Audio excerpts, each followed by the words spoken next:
Good afternoon, everybody. My name is Donna Feazell, and I'm your host of Donna's Edge Talk Show, where truth matters. Thank you so much for watching every day, Monday through Friday, beginning at 1 p.m. And that's Central Time, as we get to ride home with you in the afternoons. And you can listen to us any other time you would like. I don't want you getting in trouble with the boss, okay? So if you can't watch during those hours, you can also find us on social media. Now, on television, you can find us syndicated on Abundance Television, found on Roku, Apple TV, and Amazon Fire, where we are Fox News affiliates. You can also find us on our podcast, and that's on thenewscasters.com. We're really excited about that platform. And again, Facebook, YouTube, the whole works. So you can find us any way you would like. Continue sending emails, by the way. Those are they really make my day.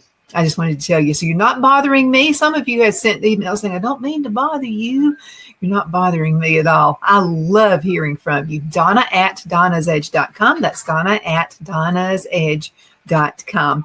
I have a long time guy who's been with me. We don't even know how many years, Alan Mendenhall. And I've seen Alan, you're very successful. And I've loved watching you throughout the years as you've met challenges, and congratulations. Well, you're very kind, Donna. Thank you very much. And it's always a pleasure to be on the show. And I could say the same for you. Yeah, I didn't think this last one was going to work when COVID hit.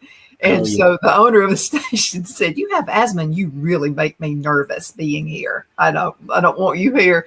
And I'm going, well, thanks a lot. And she's going, no, really, talk show hosts now are using a spare bedroom. And she said, you really need to do that.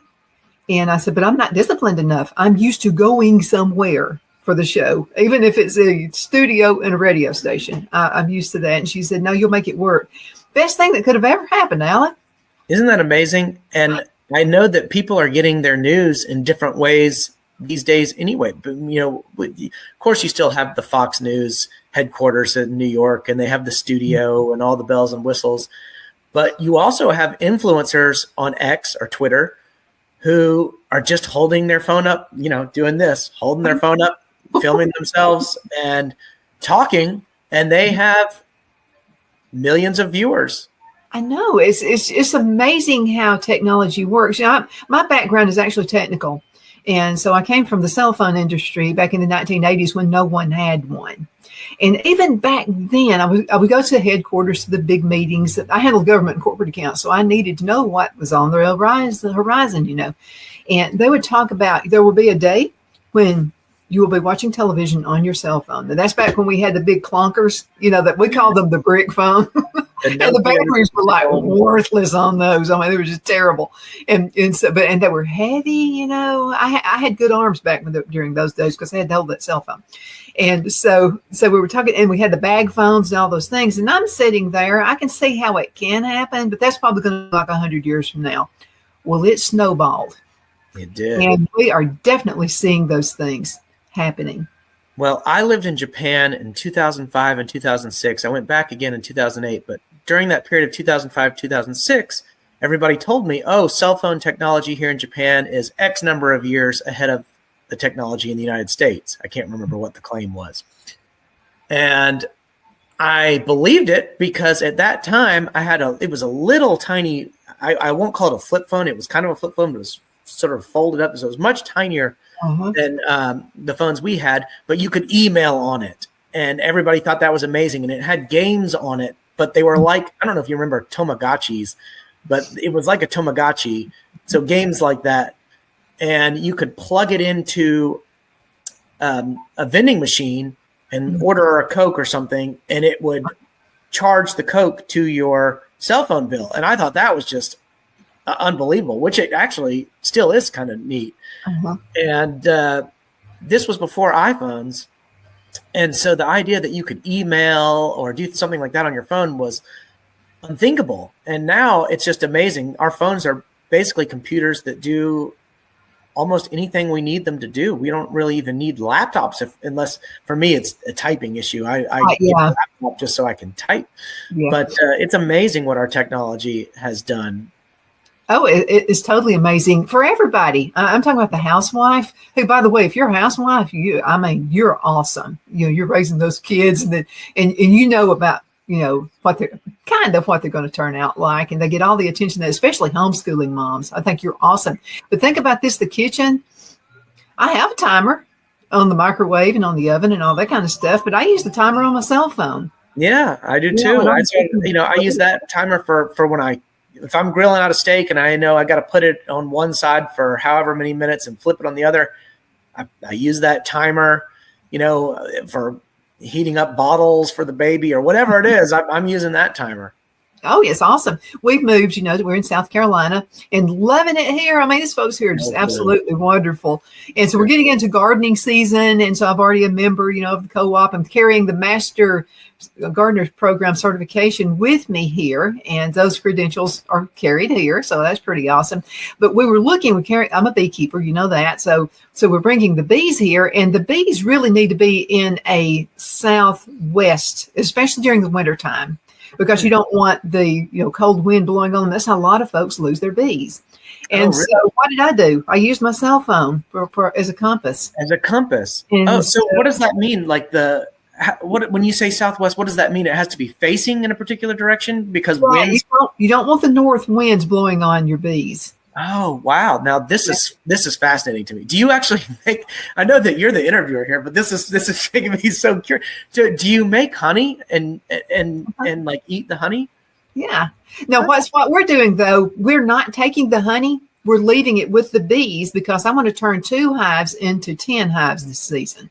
Oh. So the way you keep the bees, they've got to have their food resource. Okay. And so we might take a little bit, but we don't take a lot of honey.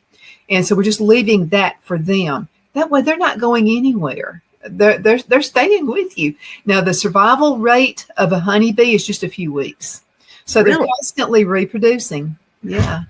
Wow. And if they sting you, they're protecting the mama bee. I mean, these aren't yellow jackets and these aren't carpenter bees. These are honeybees. Okay. I'm pretty ignorant on this subject. I would have to your beautiful wife would love to be a beekeeper. And I'm telling you, even if you don't want to branch out and do like I'm doing, one hive can supply your whole family with honey for a year. Oh, wow. How about that? And it's very educational, and they know you. Like now we can go around them without the bee suits and all that stuff on, but they actually know you. I mean, they're almost pets. So I've got thousands of pets. Gosh, that's wild. I guess if they live a short time, it doesn't require a very long memory. Well, if they sting you, it's because they know they're going to die. Because if they sting you, they're dead. It's not like a wasp or a hornet or something like that. It's not even like a bumblebee. A bumblebee can steal you and just fly on out and do its thing. But a honeybee, when it stings you, it kills it. Their whole focus is to save the queen bee. Isn't that amazing? They're amazing creatures. Mm-hmm. Especially that honey. And local honey is bad for you. I have people want me to ship honey to them. And I tell them, no, you need to find you a local, because for allergies and stuff like that, you really need to have local honey. Well, and by the time it gets there, there's something lost in the mailing. I'm sure it's not as fresh. Well, I don't trust the mail. I know what they do in there. They just throw packages around. You've got to really wrap it up. It would cost you a fortune just to wrap it, just to make sure it did reach the destination. That would be another reason I would do it. But it's really true what they say. You need local honey. So you need to go to your local farmers markets, by the way, but make sure they're local. Okay. It really needs to be within 20 minutes of you, if at all possible. Well, it's funny when you talk about the mail. I recently got a letter from an uncle in Chicago, and it had been dated several years ago. So I don't know if it just got, lost in the post office, or it had fallen behind something and someone picked it up and was like, oh, let's deliver it anyway. But bizarre. I mean, it was like 6 years old. I probably have an aunt or an uncle like removed from the family that has probably passed away, and I probably have a fortune waiting on me somewhere. Lost in the mail. Unfortunately, there was no fortune in this one, but it was an uncle who had read an article I had written and was writing about the article, and it had a date at the top. Like, man, I wrote that thing a long time ago. Why is he seeing it now? And then I looked at the date of the letter. I was like, oh, this is an old letter. How did it just get here? It's still amazing. What's another thing that's amazing, and I know we're about to get into it. I'm talking about President Trump, and you made me think of him with the United States Postal Service. Okay, so they're supposed to lay off a bunch of workers or let them go, whatever, because this president really is cutting waste, because this president is he's a businessman. That's what we do in business. If I don't need to order 500 postal stamps this year, I'm not going to do it. You cut back cost, and that's how you become productive, and that's how you're successful. Like Trump said one time, you buy low and you sell high. That's just the way it is in the business world. So what are your thoughts about, and by the way, I have a very good friend. He used to be with the Chamber of Commerce in Calhoun County, Alabama. And so he has been with the Small Business Administration for 20 something years. And he went on ahead and took the money. He was ready to retire anyway. Yeah, took the money and retired. Yeah, I think there are a lot of people doing that sort of thing. That's smart. Well, I think in particular stuff like PBS and NPR, those are programs for a previous era. As we were just talking at the beginning of the show, anybody can get on a cell phone and do the news and be an influencer. And those programs are basically captured by ideologues. I listen to NPR every single time I do my commute to Troy, and it is about all I can take. I can barely stand listening to it because it is so ideological. It is so left-wing, and yet purports to be neutral. And it's not just in the stories. It's not just in the way they convey stories, but in the stories they choose to cover. They're going to choose to cover some trans issue or some this or that, when there are an infinite number of issues just about that you could choose from. That's the one they're going to do a big segment on. And it's some highlight of a particular individual or something like that. And to me, it's just getting obnoxious. And they are very ideological. They were never critical of the Biden administration, which is probably, of all the administrations in my lifetime, the one that was the easiest to be critical of because of the things they're doing. They're constantly criticizing the Trump administration. Mm-hmm. They're constantly accusing him of being a dictator. And then they sit there and purport to be neutral. And I can barely take it anymore. We need to just cut these programs and get rid of them.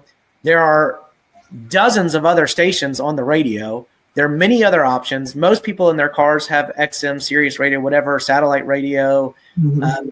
Other people listen to radio on their phone. Your phone hooks up to the car. There's so many other options that these are really just superfluous at this point. We don't need this, and we certainly don't need taxpayer money subsidizing it. No. If PR want to create some private company with all the employees who work there and create an alternative station that competes on the open market against all the other private stations, great, they can do that. But let's stop using taxpayer money to subsidize essentially just propaganda. Well, most everything is propaganda now. I know HGTV, and I love HGTV, but they had this, it was almost like a contest going on. And so, and I applied for it. And so I love to cook, and so they're promoting a new cook show, and you could try out for it. Well, here are the problems. I thought I could do it, and I thought I could win it, but then I thought, no, I can't win it because of the questions they were asking. Prefer not to answer what sex you are. That kind of told me what they're really look. So if you don't know what sex you are, or if you're trans or whatever you are, you're going to get the upper hand over anybody else. Like O'Donna here, who I'm a female, and I don't question that. It's a God-given thing here. And so I could just see where the questions were leading. And I just told Phil, I said, that'll be a total waste of my time. I'm not going to. It's interesting that you say that, Donna. I came across a study this morning, which I did not read in detail. So let me preface with that. And I don't recall all the precise findings. It was one of those things where I just came across the article about it, and just sort of skimmed it quickly and left a pin on it so that I could come back to it later and look at the study in more detail. But the study was done by somebody at the Foundation for Individual Rights and Expression. It used to be Foundation for Individual Rights and Education, but they've broadened their focus.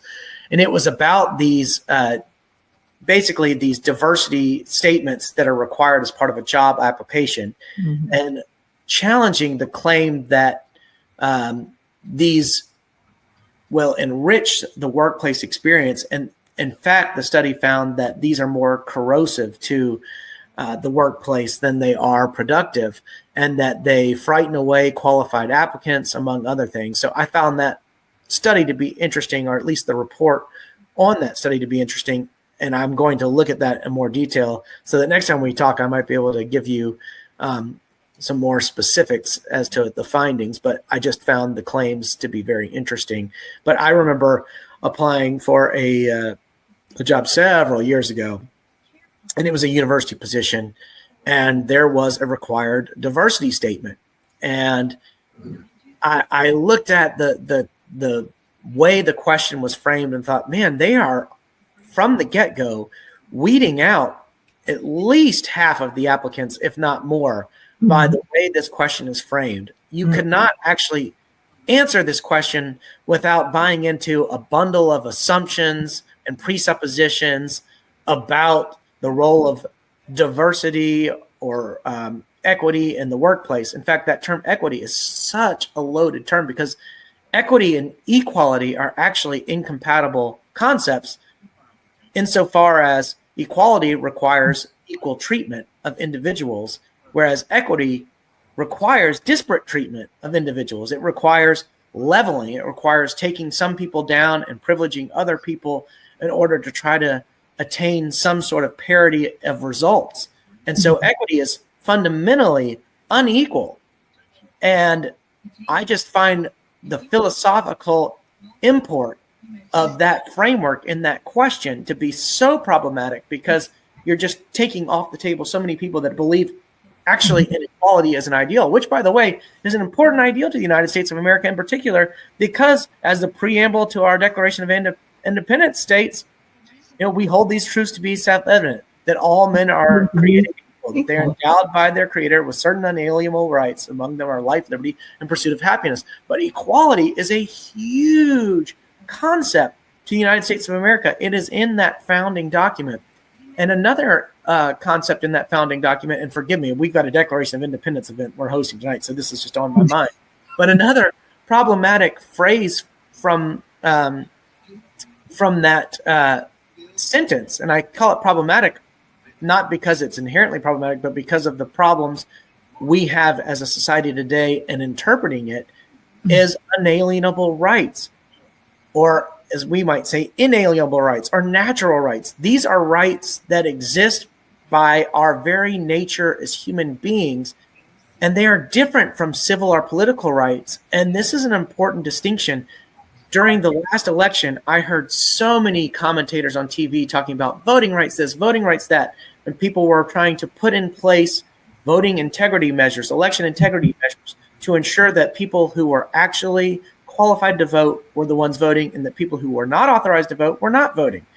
And people would talk about these measures as being infringements on their voting rights, and that, there was a lot made of rights to vote. Well, a voting right is not a natural right. It is not a right that you are born with. Otherwise, 1-year-olds, 2-year-olds, they would be voting. Otherwise, I could vote in China or something, No, these are civil and political rights that are conferred by the body politic. It is part of a privilege of being within a society to enjoy voting rights, which is why when you commit crimes and you go to prison, you can be stripped of your civil and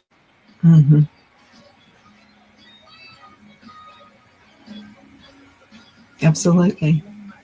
Looks like Alan may be just a little bit frozen in time. I'm pretty sure he's going to come back in just a few seconds. Alan, if you can hear me, let's go ahead and cut into a commercial break, and we'll be right back in just a minute.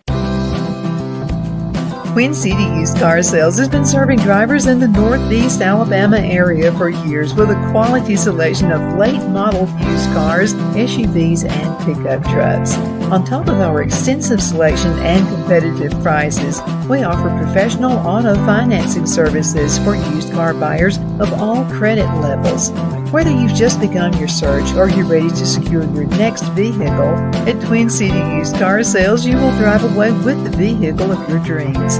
The sales and finance staff at Twin City Used Car Sales looks forward to serving you, and you can apply for financing online before your visit to our used dealership in Gadsden, Alabama. Check us out on the web at twincityusedcars.com or go by our location at 901 First Avenue, Gadsden, Alabama. We sincerely look forward to serving you.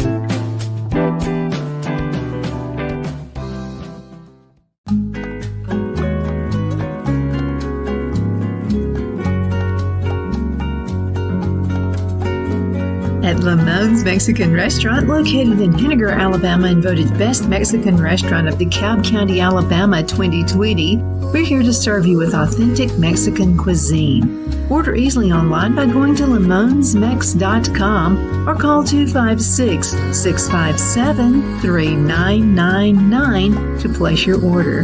We're open Sunday through Thursday, 11 a.m. to 9 p.m. and Friday and Saturday, 11 a.m. to 10 p.m. Whether you're celebrating a cozy date night for two or a celebration for a crowd, at Lamone's you'll love our atmosphere and friendly servers. Thank you for dining with Lamone's Mexican Restaurant.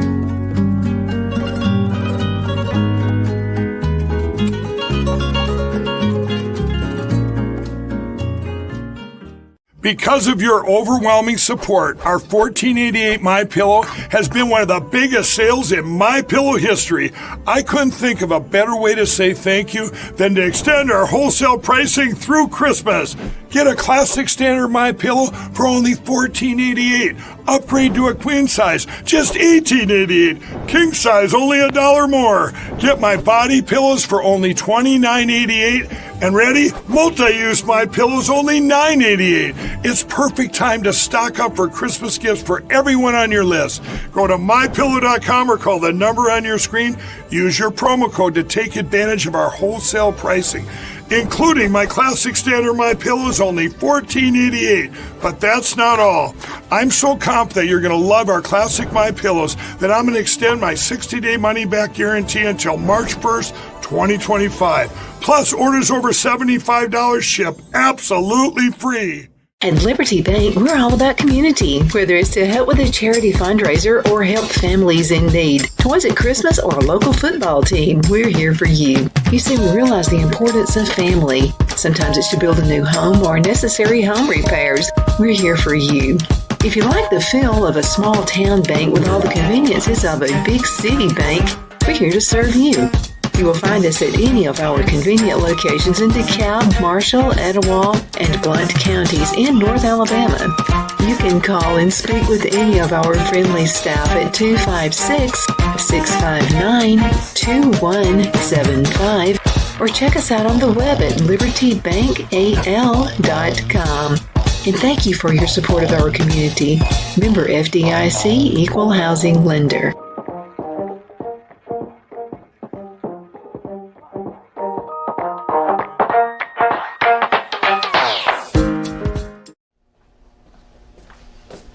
Are you ready? We all wonder what tomorrow will bring, but the future lays itself at the feet of the prepared and surrenders to the will of the persistent.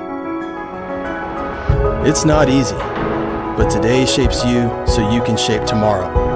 With Northeast Alabama Community College, when the future asks if you're ready, you can answer. Yes. Begin your future at Northeast Alabama Community. Good afternoon. We are back. My name is Donna, and I'm your host of Donna's Edge Talk Show, where truth definitely does matter. And we speak that often with Alan Mendenhall. We're talking about diversity and what in the world. I mean, what diversity is diversity for particular groups. It's most certainly not for people like me.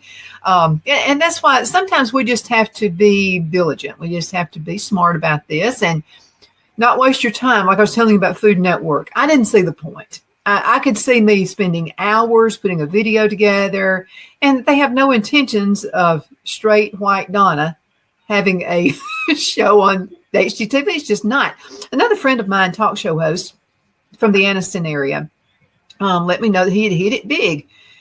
And he's a conservative talk show host, by the way. So about 6 years ago, he was invited to have his own talk show at CNN. Well, I'm going, are you sure? And he said, oh, yeah, I've been promised, they're going to let me have my voice, blah, blah, blah, blah, blah. And he actually worked on some cases with Nancy Grace. Oh. So he did get, at least that to put in his portfolio. He didn't last a month. He said it was terrible. He said it's like they were openly making fun of me being conservative. They would just do these little tricks, to make his job harder on him. Somebody would go mess up the camera. Somebody would go mess up and he said it wasn't me doing it. They were doing that on purpose. And he said, I would just get there 2 hours early so I could fix what they had messed up the night before. Oh my goodness. He just couldn't do it anymore. And so he just stopped. And I said, you know what? There's something about having peace of mind where you don't have to play the game. Yeah, my aunt was a CNN reporter, worked for CNN back in the 90s, back when people called it Clinton News Network. Yeah. And she said, I mean, that it was as biased as could be back then. But even back then, the Clinton administration, the Bill Clinton administration, looks like a very conservative administration by today's standards. After compared to Biden, I mean, the tax cuts and the welfare reform and the trade and all the things that were going on in that era, it's, the crackdown on immigration. I mean, it was a different Democratic Party in those days. But the bias of the media was certainly there back then. And by the way, to your point on diversity, the people that champion DEI aren't actually interested in diversity as such. They're actually more interested in standardization or uniformity of thought. It's not truly diversity. It's uniformity. It's buying into their view of diversity. Yes, diversity, so long as you only mean this very specific thing. But if you have viewpoints that fall outside of that scope, then what you're doing isn't diverse. Well, yeah, but this is the whole point. Okay, I know people who are gay. And they really don't want all that attention brought on them. They just want to live their life. They really don't. Now, there are a few, of course, they're going to, stir up the pot as much as they possibly can. But I'm just talking about most of the gay people I know don't want any point of that. I mean, they're just like, we just want to be equal like you are. Yeah. And, lumping those people in with the activists who want to participate in genital mutilation of minors. Yeah. Those people don't stand for that kind of stuff. People don't think that hormone therapy or chopping off or mutilating or doing something to a child's genitals is appropriate, and they shouldn't be lumped into that category. But it's the extreme ideologues and activists who are trying to lump those people in with that. See, that's the problem with groups. Because let me tell you something I know. There are kids who are special. There really are. I don't think they're because most of these kids I've met are smart, but they've been put into a group that they're not very smart and they've got to be catered to. And I'll tell you why. You can ask these kids a question. They've got the answer right then. They're very creative in what they do. They're smart. They've been put into a group, which is not true. And let me tell you how I know this. Okay, so I grew up, my parents did not get along with each other very well at all. And I probably looked like the teenager that was, troubled most of the time. I stayed in the library and that was my hangout, the library. And I was really quiet, didn't have a whole lot to do with a lot of people because I was embarrassed with my parents. So to make a very long story short, one time I was put into a pink building at school. This is where they put the special needs children. Math. Okay, so they thought I needed extra help with math. Well, it's probably the way I was walking around, moping around the school, probably. The reason they put me in there. And what's so funny is I think I was in the 8th or the 9th grade when that happened. And then 2 years later in high school, I actually won the math contest. Oh, wow. How about that? So it was kind of odd. I was like, I was put into one of the little pink buildings once, so, was I gifted? I don't know. But anyway, I wound up actually going against, it was the ninth grade. So I wound up actually being in competition with 11th and 12th graders. Interesting. I did something similar when I don't remember how old I was, elementary school, maybe middle school. I think it was elementary school, but I didn't take one of these standard, that you have all these, the Iowa test, this test. I don't even remember which test it was, but it was just one of those tests. And I didn't take it seriously because for whatever reason, it wasn't part of my grade. It wasn't part of my class.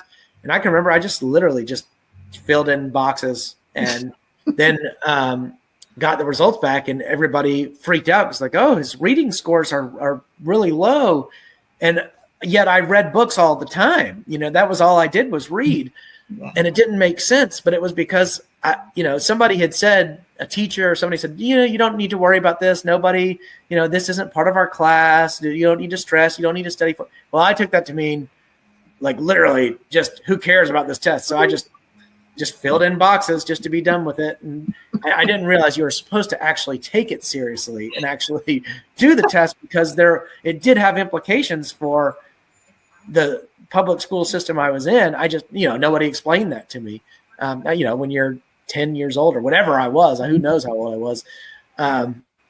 But yeah, it's just one of those things. Well, think about the direction of both of our lives, how that could have changed everything. Oh, it could have. Yeah, sure. With both of us. So that's why it's really important we have school teachers who are not thinking about diversity. They're thinking about the child and the child actually learning something, teaching skills.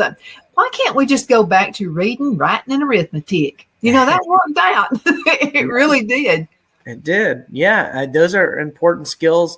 And I keep telling people this about higher education because I'm really down on higher ed right now. And I think that in particular, people who study business will find that there's nothing taught at a business school that you wouldn't learn better out there in the real world actually working.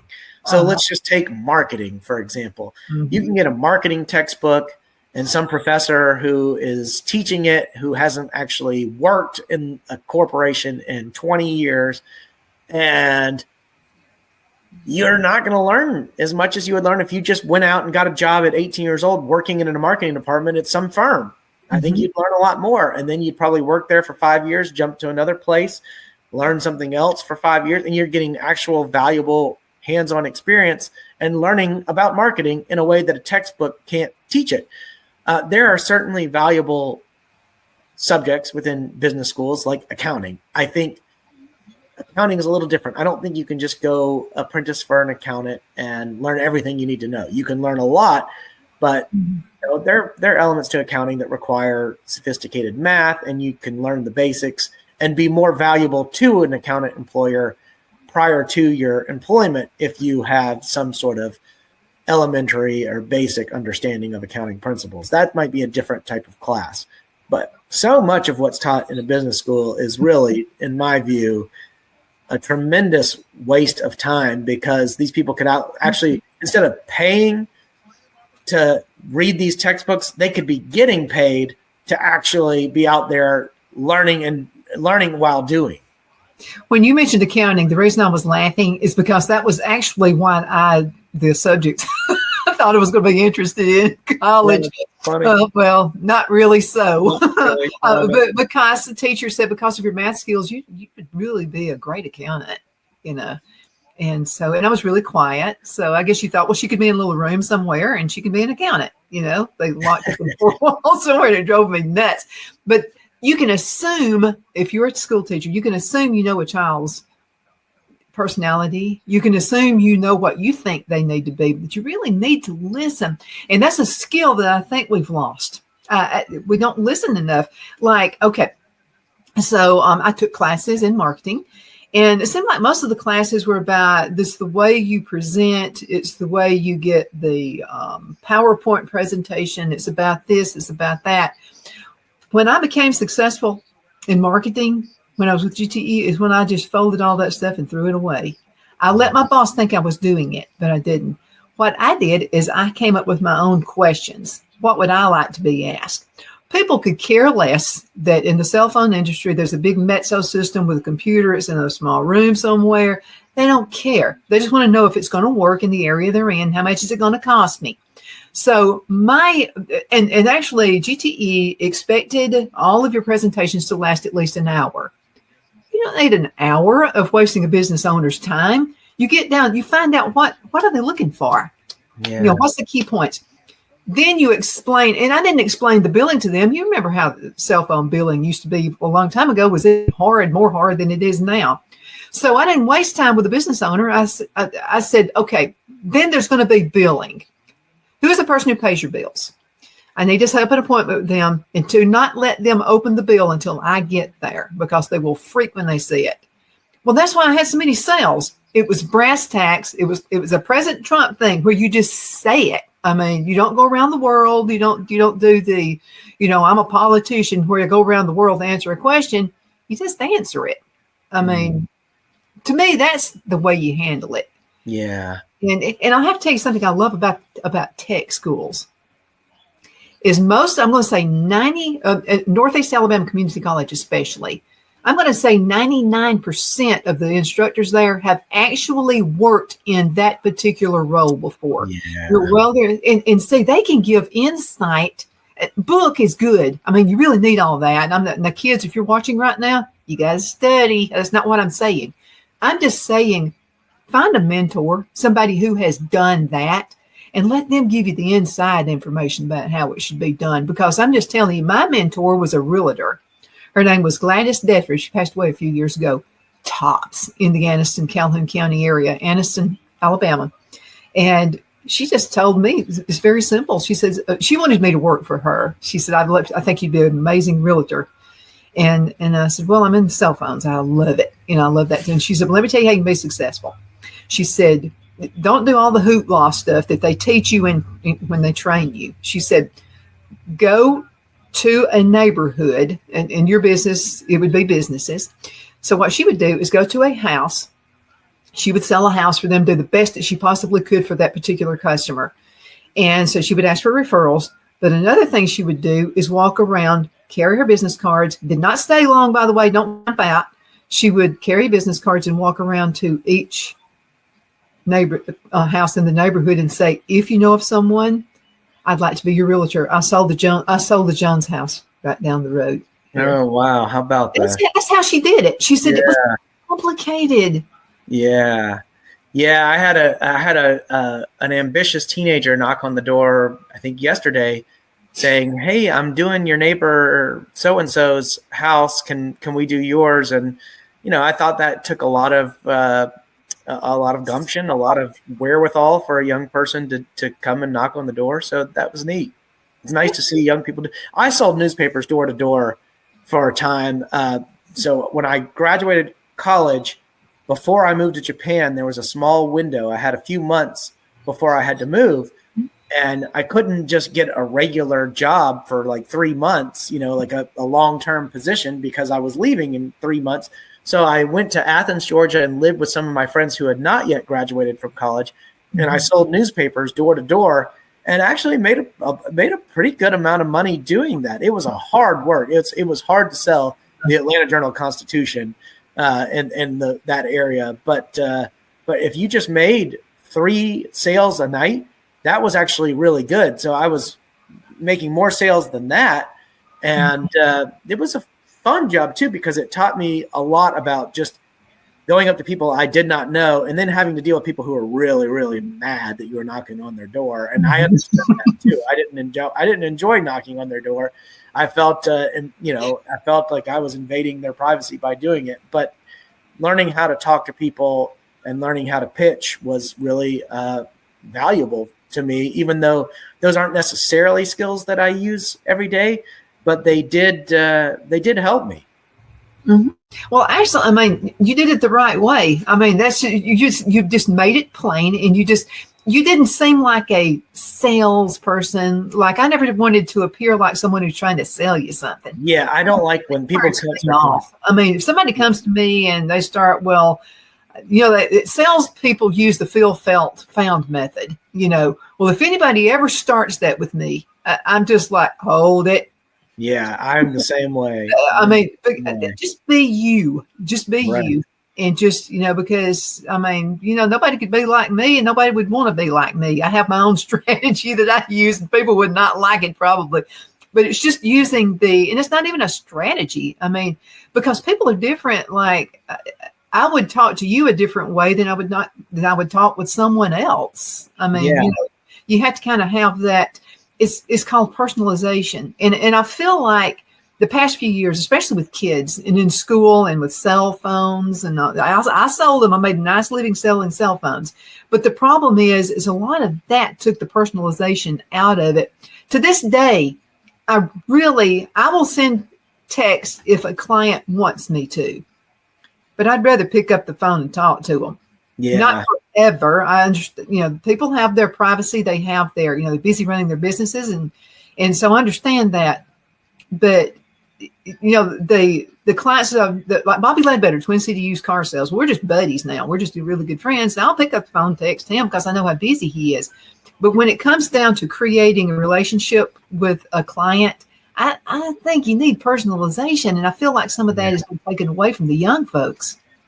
Yeah, I think you're right. I think a lot of young people, I see this in the classroom, have been conditioned to socialize via text message or other forms of written communicative media. And so they are incapable of having face-to-face interactions in the way that you and I do because we weren't conditioned in that way. And I do find myself increasingly reliant on text messaging or other forms of just email. Mm-hmm. And I do think even my generation prefers text to phone calls because I just know my friends that call a lot are not of my generations, and my friends that text kind of are. But I don't really have a preference either way when it comes to just, a casual, quick, how are you kind of thing. But when it comes to what you're talking about, cultivating long-term relationships, meaningful relationships, that has to be done in person, which is why we still have conferences. Conferences are still important. It's key to get people together in a room where they can shake hands, give each other a hug, talk. That makes such a difference to build those personal relationships. You can't just replicate that by a gigantic Zoom call where we have, 150 people on the same Zoom call. It's just never going to work that way. It never does. I want to tell you what, this is something I learned. First of all, I have fat fingers when it comes to, and when I speak in a text, I better review it. Because there have been times I could have been embarrassed to daylights, out of with some of the things I put in there. But I'm just talking about in the way you do it. Somehow, this is like 6 years ago. I had sent a text to one of my friends, and she said, "What are you yelling about? What are you mad about?" And I'm looking at the text. Did I do something wrong? And I looked, and I said, and then she called me. She said, "Are you mad at me about something?" And I don't get mad at people. And so I was like, "My God, what did I say?" And she said, "You're yelling." And I said, "No, I'm talking very quietly." And she said, "No, you are yelling in your text." I said, "Why was I yelling in the text? I'm looking at it right now. It looks as friendly as it could possibly. Good, lucky we were friends. What if it had been a client?" Yeah, right. So she said, "Donna, when you put everything in all caps, it means you're yelling." I didn't know that. And me in the cell phone business, I didn't even know that. And I said, "I'm yelling at you." So you have to be really careful with the text you send out. It can come out the wrong way. Right. You could lose a client if you're not careful. So that's I'm really careful now. I mean, it's just, I'm really, before I'll speak it in, I'll go, "Ooh, I shouldn't have." How did it? And almost every time I put something like to Mother, I'll say, "Phil and I are going to go to Lowe's," or whatever. And she laughingly goes, "Bill and I." For some reason, it comes out Phil. I mean, instead of Phil, it comes out Bill. Yeah, there's certain words that it just, the autocorrect is awful on my phone. I mean, I get the weirdest. There was I was texting something, "I wish you were," that was how I started the sentence this morning, and it autocorrected to, "I wish you in," like United Nations, "weed."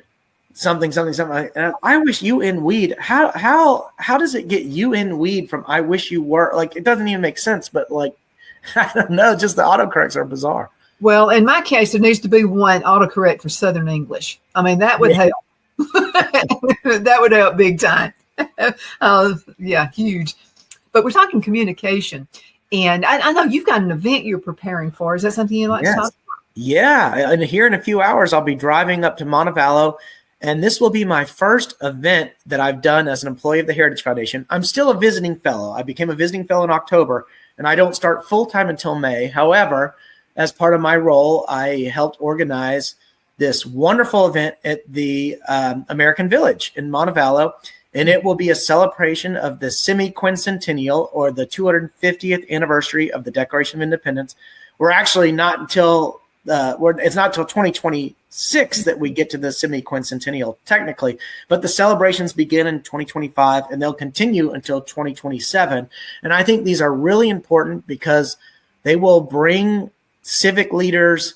We have a lot of public officials coming to this event, and people who are teachers will be coming to this event, and it'll bring people together around something that is important to the founding of our country. It will help us to look back and remember who we are. And people that dismiss the Declaration of Independence as sort of a relic or an old document will have to come to terms with the fact that it is not, that we are still dealing with these issues like equality, popular sovereignty, natural rights, and what they mean, as we began this very episode talking about. Yeah, I mean, that's extremely important. And tell us a little bit about the Heritage Foundation and your role and what you do. Now, what you do, is that on a worldwide basis? It will be. It'll be actually, in particular, the area I'm focusing on will have global implications. But my more immediate focus will be on American corporations rather than firms from other countries. But of course, when you're dealing with corporations and capital markets, which will be the area that I'll be focusing on above all else, you're necessarily plugged into markets which are not confined to one geographic space or country. So what we will be working on will have global implications. There's still a lot that I can't say yet about my role and title, because the situation is fluid. We've got a lot of moving parts. We've got different donors who are involved. So we're hoping to announce about the time I start, but if we can't announce everything at the time I start, then by this summer, we would like to announce specifically what I'm doing. But the exciting part is we're creating something new that doesn't currently exist at the Heritage Foundation. And that is going to be really exhilarating to be a part of.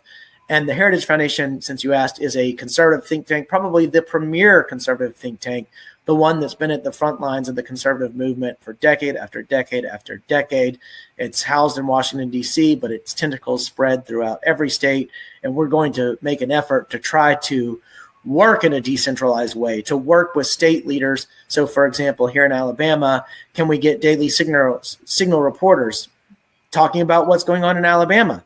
Can we get on the Heritage Action side rather than the Heritage Foundation side, can we get different lobbyists down here, or people that can work with our state representatives on legislation? So it's an exciting time to be at Heritage. Heritage has had a couple record-breaking fundraising years in a row. We're doing really well, so I'm excited to be a part of this team. Oh, absolutely. You guys have a hot election about to come up, and that's your governor's race. How's that figuring out? Yeah, well, it looks as if Tuberville is going to run.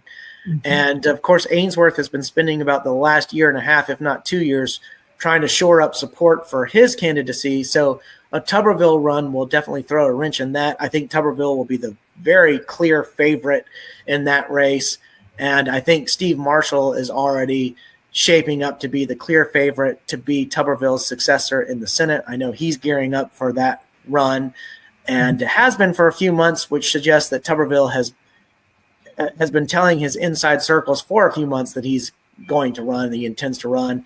That Attorney General's race is going to be exciting. Caroline Dobson, who just ran for House and lost in the new district, is expressing an interest in running, as is Catherine Robinson, who works for Steve Marshall in the AG's office, as is Jay Mitchell, who is a justice on the Alabama Supreme Court. Now, in order for him to run, he actually has to step down as a justice.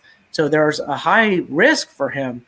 But I think as of now, he's probably the favorite, but we'll see. I mean, that would be an exciting race too. And everybody's kind of jockeying for a position. Who's going to run for Secretary of State? Who's going to run for Lieutenant Governor, et cetera, et cetera. So it's an exciting time, not just for our governor's race, but for all the races for constitutional officers. I mean, Rick Pate is term limited, so he's going to have to figure out what, if anything, he's going to do in the next steps. So exciting times in Alabama. Oh, I think so. But let's get back to the governor, okay? Because so I know Tuberville. Ainsworth, I sort of know. But it seems like the big money would be going to Ainsworth. Is he part of I think the in-state big money was sort of tentatively committed to Ainsworth, but I think all that changes when Tuberville throws his hat in the ring, because he is one of the most popular politicians Alabama's had in a long, long time. Mm-hmm. And I think he's demonstrated his conservative bona fides, as it were. He has shown that he votes the right way. He is very close to Donald Trump. He will no doubt get Donald Trump's endorsement. Mm-hmm. And I just think it would be his race to lose. I know there are a lot of reports by like Alabama Political Reporter and others who are trying to allege that Tuberville doesn't actually live in the state, that his primary residence is down at the beach, but he does maintain a residence here in Auburn. I don't know, that these allegations are going to stick. I think it's just an attempt to try to scare him away from running for governor and keep him in that Senate seat. But, remember, Tuberville wanted to run for governor before he ran for Senate. Mm-hmm. And the whole Robert Bentley, resignation and Ivey coming in, that all messed up Tuberville's plans. But he had wanted to run for governor. I think he wants to be governor of the state of Alabama, has wanted to be governor for the state of Alabama. He's in his 70s, so he doesn't have decades and decades ahead of him to pick and choose. If he's always wanted to be governor of Alabama, now's really the time for him to make the move. And we have a great successor in Steve Marshall if that were to pan out, if Tuberville does run and there is a vacancy in the Senate. I think Steve Marshall would be an excellent United States senator for our state. Let's talk Ainsworth for a few minutes. Now we know that Governor Ivey, okay, I'm just going to say it. Okay, to me, she's the female version of the past president we just had. And I've met her in person is the reason I'm saying that. Nothing I've been told. It's just the way I analyze her. Okay, and you can't help it. You get older, those things do happen. So would it be best for Ainsworth if let's just say she steps down and then he takes the role of governor?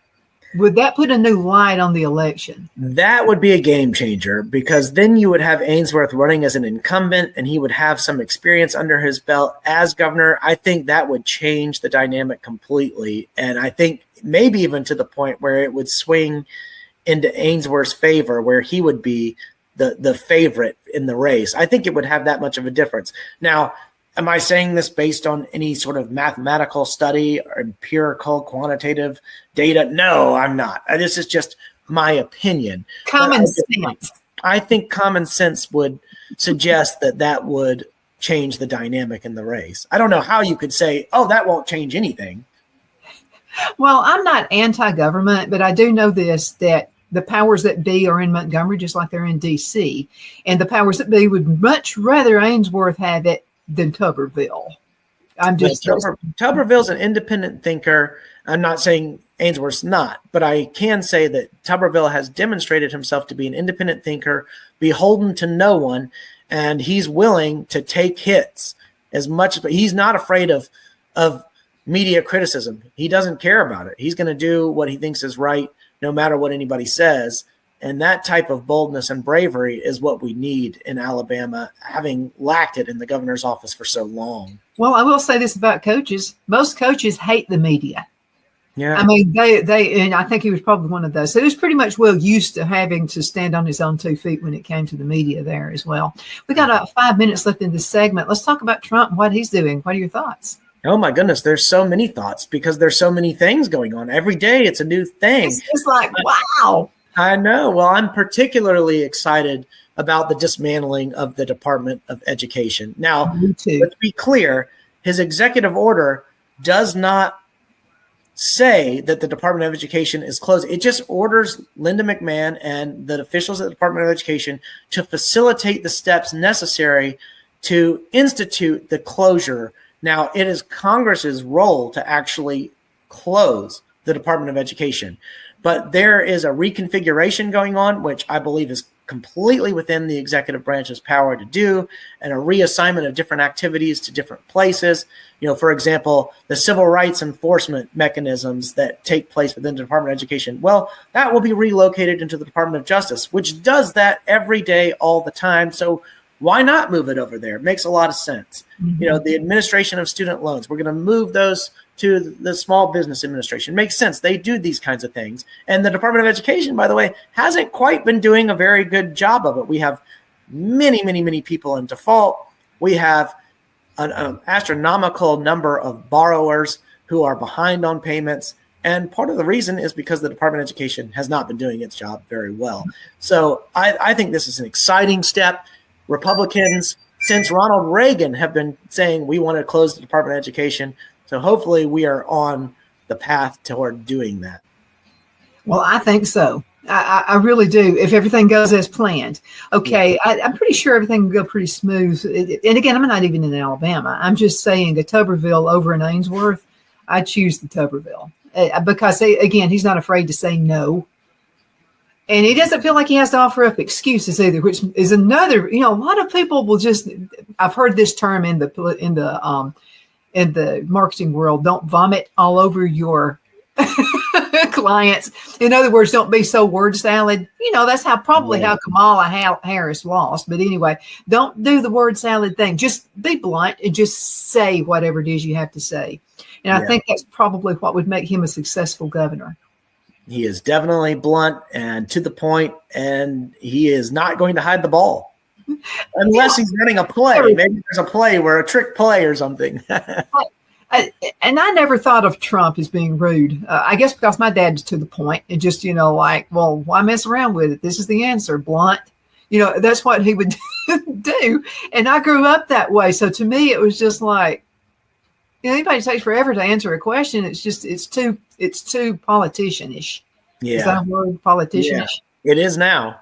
It is now. But I mean, just be blunt. Just it's not even called, to me, it's not blunt, but just say it. Yeah. And Tuberville's not a career politician, so he has authenticity. He came from a completely different world. And quite frankly, I don't think he gives a rip about all the political machinations that go on in the U.S. Senate. I think he probably gets fed up with all that.